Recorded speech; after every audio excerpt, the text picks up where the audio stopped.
और ब्रेक के बाद एक बार फिर आपका स्वागत है। बड़ी खबर इस वक्त की आपको बता दें, सौरभ भारद्वाज और पुलिस के बीच में झड़प हुई है। वोटर्स को रोकने के लिए बैरिकेडिंग लगाई गई है और पुलिस लोगों को रोक रही है। सौरभ भारद्वाज की तरफ से बड़ा आरोप लगाया गया है।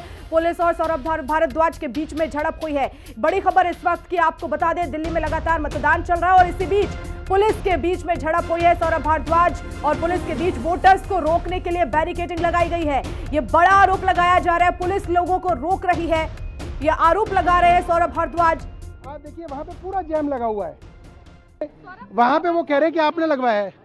आप बताइए ना, ये इस तरीके से आप वोटिंग को यहाँ पे प्रभावित करने के लिए सुबह से लगे हुए हैं। सुबह सुबह आप लोगों ने बोला कि हम हटवा रहे हैं, फिर आपने वहाँ पे जो है बैरिकेडिंग कर दी। आप सारा का सारा मीडिया आप मेरे साथ चलिए, आप देखिए वहाँ पे पूरा जैम लगा हुआ है। ट्रैफिक पुलिस खड़ी हुई है और जानबूझ के वहाँ पे बैरिकेड बंद कर रखा है। कोई भी आदमी जो यहाँ से आएगा उसको बोलते हैं उधर चला जा, उधर से जो आदमी आ रहा है उसको बोल रहे हैं इधर चला जा।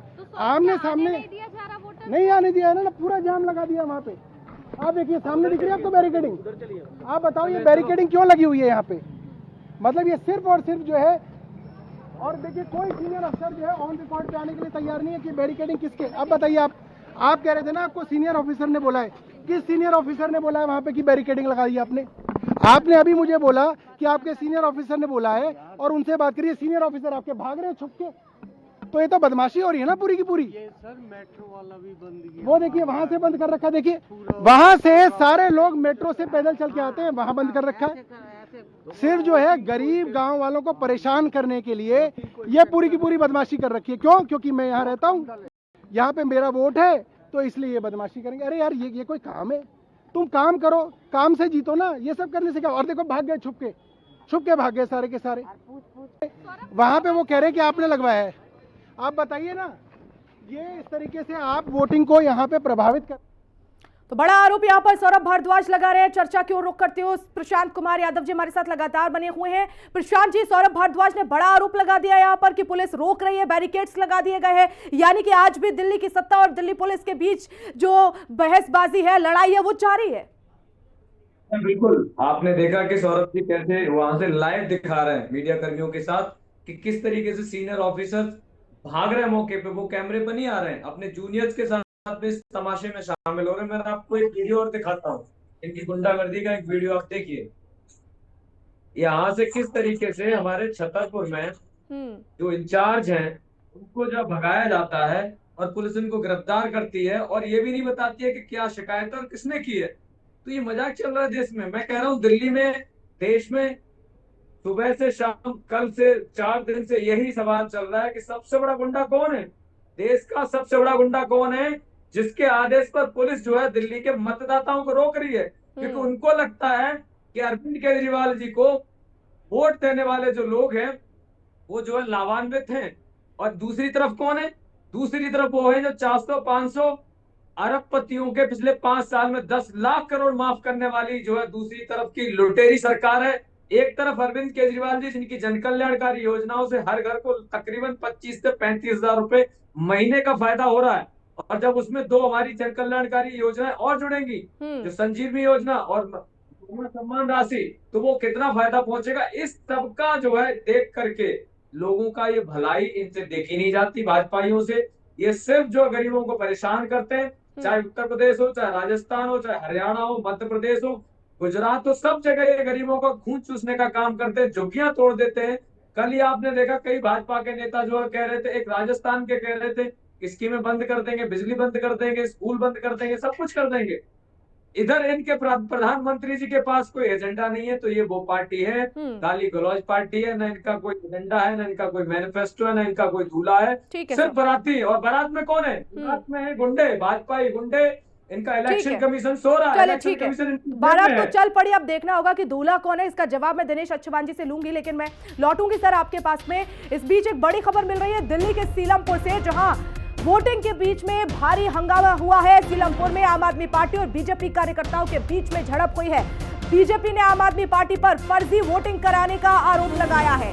तो एक तरफ आम आदमी पार्टी लगातार आरोप लगा रही है, इसी बीच दिल्ली से बड़ी खबर, सीलमपुर में बीजेपी ने आरोप लगा दिया है। भारी हंगामा हुआ है सीलमपुर में, आम आदमी पार्टी और बीजेपी कार्यकर्ताओं के बीच झड़प हुई है। बीजेपी ने आम आदमी पार्टी पर फर्जी वोटिंग कराने का आरोप लगाए। दिनेश अचवान जी, इसी पर रिएक्शन आपका? देखिए, फर्जी वोटिंग तो वहां पर आम आदमी पार्टी के द्वारा बसाए गए रोहिंग्या मुसलमानों के वजह से हो रहा है, जो रोहिंग्या है। बाकी वहां पर फर्जी वोटिंग का कोई नहीं, भारतीय जनता पार्टी के लोग उसकी आपत्ति जता रहे होंगे। और रही बात, मैं अपने भाई प्रशांत कुमार का जवाब दे देता हूँ। अरे चेहरे से भाई इतने उत्तेजित क्यों भैया? हार की बौखलाहट मत दिखाइए आप। अरे हार की बौखलाहट मत दिखाइए। प्रशांत कुमार यादव जी गुंडा उसको कहते हैं जो अन्ना हजारे को धोखा देता है, गुंडा उसको कहते हैं जो महिला को अपने बगले में अपने शीशेहल में पिटवाता है, गुंडा उसको कहते हैं जो बच्चों की झूठी कसम खाता है, गुंडा उसको कहते हैं जिसके गुंडे राशन कार्ड बनवाने के लिए महिलाओं को उत्पीड़न करते हैं, बलात्कार करते हैं। अरे छोड़िए, गुंडा उसको कहते हैं जो यमुना करने की कसम झूठी खाता है। अच्छा, अरे यादव जी सुन लीजिए धैर्य से। गुंडा किसको कहते हैं? दिल्ली की जनता अब गुंडे को बताएगी दिल्ली की जनता। अच्छा ठीक है दिनेश अचवान जी, देखिए आम आदमी पार्टी के लिए बारात तो निकल पड़ी है, लेकिन दूल्हा कौन है किसी को पता ही नहीं है। अरे भाई, तुम्हारे पास हर स्टेट में एक ही दूल्हा है क्या? हमारे पास भी नरेंद्र मोदी जी है। आप इस बात की चिंता क्यों करते हैं? आपको घबराहट किस बात की है? आप नरेंद्र मोदी जी के चेहरे से घबराते हैं, डरते हैं क्या? अरे दिल्ली में दोनों पार्टियों ने मिलकर दिल्ली में बहुत जोर लगाया था, लेकिन क्या हुआ? जीरो पृथ्वी पर आए ना। तो यही हमारा दिल्ली में आ रहा है। दिल्ली में कहा है ना, यमुना मैया का बदला लेने वाली है दिल्ली की जनता। और जो आपने झूठ, अरे 2100 रुपए दे देते ना आप। दिल्ली में मुख्यमंत्री आपका है ना, आपका मुख्यमंत्री 1000 रुपए लोकसभा चुनाव में दे देते ना, क्यों नहीं दिया? अब मुख्यमंत्री जब नया अगर आप बना भी लेंगे तो कैसे करोगे कि मोदी जी काम नहीं करने देते, एलजी काम नहीं करने देते? अरे आप झूठ की राजनीति करते हैं और झूठ के अलावा कोई आपके पास काम नहीं है। दिल्ली को स्वच्छ पानी। ठीक है दिनेश अचवान जी, ठीक है, आपने तमाम यहाँ पर आरोप गिना दिए हैं, लेकिन देखिए आम आदमी पार्टी तो ये दावा कर रही है कि वो देखिए 2100 रुपए देंगे, ऑटो रिक्शा चालकों को देंगे, पुजारियों को देंगे। ठीक है, मैं इस पर जवाब आपसे लूंगी। और मेरी सहयोगी समीक्षा चौधरी ने बात की है छाया शर्मा जी से, आखिर उन्होंने क्या कुछ कहा सुनिए। मैं रिएक्शन लूंगी इस पर, रुक जाइए। दिल्ली के ब्रह्मपुरी वार्ड से आम आदमी पार्टी की काउंसलर छाया शर्मा इस वक्त हमारे साथ मौजूद हैं। मैम, आपके हस्बैंड इस बार खड़े हुए हैं गोंडा विधानसभा से, आम आदमी पार्टी से गौरव शर्मा। अगर गोंडा विधानसभा की हम बात करें तो यहाँ पर पिछले कई बार से बीजेपी का दबदबा रहा है, तो इस बार क्या चुनौतियाँ हैं? पिछली बार से नहीं, इस बार बीजेपी थी, उससे पिछली बार आम आदमी थी। गोंडा विधानसभा कोई एक तरफा वोटिंग नहीं करती, वो बहुत समझदार जनता है हमारी गोंडा विधानसभा की। मैं आपको बताना चाहती हूँ, इस समय यहाँ की जनता त्रस्त है। सीवर, उबलते हुए सीवर, जैसे ही मंदिर के लिए भी निकलते हैं ना तो मल मूत्र वाले सीवर देखने को मिलते हैं। यहाँ के विधायक बिल्कुल नकारा निकम्मे रहे। 5 साल उन्होंने कोई काम नहीं किया सिवाय राम के नाम पे वोट मांगने के, मोदी जी के नाम पे वोट मांगने के। जीतने के बाद 5 साल शक्ल नहीं दिखाई। ये मैं ही नहीं, देखिए मैं तो कैंडिडेट की वाइफ हूँ और मैं पार्षद हूँ। आप किसी आम पब्लिक से पूछेगा कि वो क्या कहते हैं। 5 साल उन्होंने शक्ल नहीं दिखाई। सिर्फ राम जी के नाम पे वोट दे दो, हिंदू मुसलमान के नाम पे वोट दे दो, पाकिस्तान बांग्लादेश के नाम पे वोट दे दो।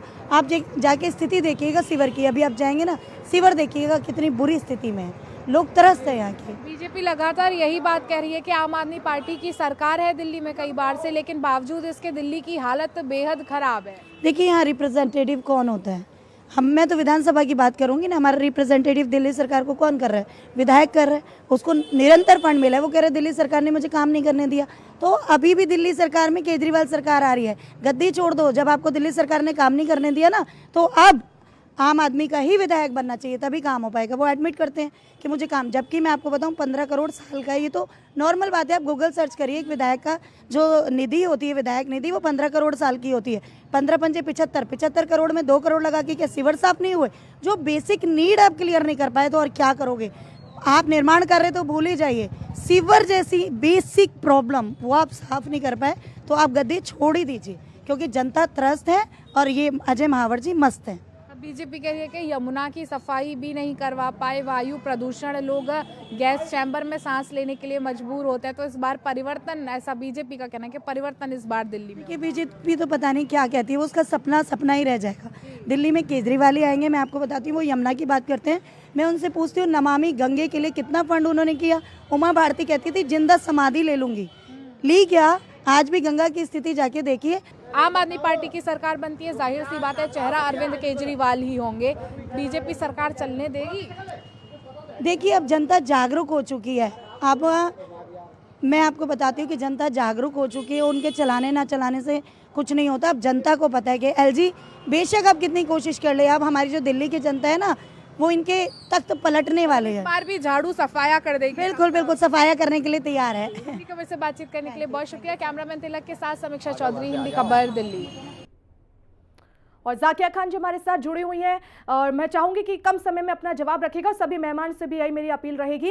जाकिया जी, देखिए चुनाव बहुत दिलचस्प है और अभी हाल ही में सुना कि जो विधायक है गोंडा के, वो कह रहे हैं कि काम नहीं करने दिया जा रहा है, दिल्ली की सरकार काम नहीं करने दे रही है और इसी वजह से तमाम अव्यवस्थाएं यहाँ पर हो रही है। आखिर ये कब तक चलेगा? इसी में दिल्ली की जनता उलझी रहेगी और दिल्ली की जनता पर ही पूरा दारोमदार आ जाता है कि उसको आखिर चुनना किसको है। देखिए, सब सही बात यह है कि एक होता है कि काम नहीं करने दी गया, फंड नहीं आया, फंड आने के बावजूद आपने अपने पॉकेट में रख लिया, काम नहीं किया, बहुत सारी चीज हैं। मतलब एक वर्जन को लेके आप नहीं चल सकते। जो चीज सामने दिख रही है, जो दिख रहा है कि हाँ भाई आपको इतना पैसा मिला है, इतना फंड आया है, फिर भी आपने सफाई नहीं की और इल्जाम लगाया, तो जो फंड आपके आया तो वो गया कहाँ? ये एक बहुत बड़ा सवाल उठ जाता है ना कि चलिए ठीक है, आपने काम नहीं करने दिया तो फंड क्या आपने वापस किया गवर्नमेंट को? आपने वो यूटिलाइज नहीं किया ना, तो वो तो फंड आपने वापस नहीं किया, तो आखिर किया आपने उसका? तो यहाँ पे ये बात नहीं चलेगी। लेकिन जहाँ पे बात आती है आम आदमी पार्टी और डायरेक्ट बीजेपी सेंट्रल की को बात आती है, वहां पे क्लैश एलजी के जरिए दिखता है। सब लोगों को दिख रहा है कि ठीक है, वो फंड का सिर्फ मैटर नहीं है, वहां पे बहुत सारी और भी चीजों का मैटर है। तो वो सारी चीजें समझ में आ रही है। लेकिन एक इंडिविजुअल जिसे फंड मिली है वो उस तरह का काम नहीं करवा रहा है और अपना निजी तौर पे इस्तेमाल कर रहा है। और ऐसे ही देखो, देश में अभी तक ये चुनाव को अगर आप थोड़ा देर के लिए छोड़ दीजिए तो आज तक की जो राजनीति रही है वो देश में क्या काम की बारे में कभी आपने बात की? क्या आपने डिबेट में इतनी सारी चर्चाओं में काम का बात किया? नहीं, हमेशा यही बात हुई है कि किसको कितना आरक्षण देना है, कौन जातिवाद कहाँ से खड़ा हो रहा है। आज हम लोग बोल रहे हैं कि नहीं, जाति नहीं, यहाँ पे वुमेन्स वेव चलेगा या लेडीज फीमेल्स वेव चलेगा, या तो फिर जो रोजगार के मुद्दे पे वोटिंग होगी युवाओं की, या इस चीजों के बारे में बात होगी। लेकिन आज तक, इससे पहले तक आपने देखा होगा कि हमेशा माहौल दूसरे तरह का रहा है। और तो आपने भी चर्चा की बहुत शुरुआत बड़ा में ये बदलाव कहा आ चुका कि है। महिलाओं ने भी जो है बढ़ चढ़कर इस मतदान में हिस्सा लिया है और शायद हो सकता है इसी वजह से ये जो है वो कहीं ना कहीं परिवर्तन देखने को मिल रहा है। मैं शिवानंद जी के पास भी आऊंगी, बस एक छोटे से ब्रेक का है, उसके बाद मैं रिएक्शन लूंगी।